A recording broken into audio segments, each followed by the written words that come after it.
So the world has changed a lot in sales, and sales has a stigma, right? When you think like, when I was 24, people told me, JR, you should be a sales guy, right? Like, my dad used to talk about me in high school. He used to say, JR can talk a dog off a meat wagon. That's what he used to. What I'm seeing over the last like 15 years, since really like the advent of the smartphone and the proliferation of social media, there used to be a information asymmetry, right? Where as a salesperson, I had more information than you as the buyer.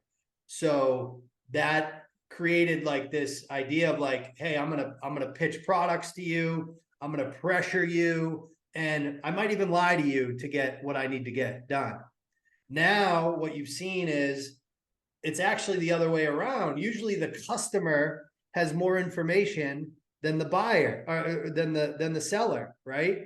So now what you have to be able to do as a salesperson is you have to go in and you have to kind of attune yourself to the person on the other side of the table.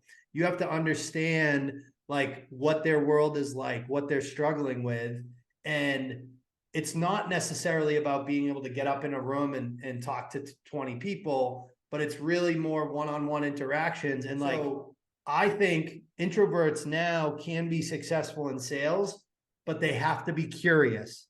So a curious introvert will do well.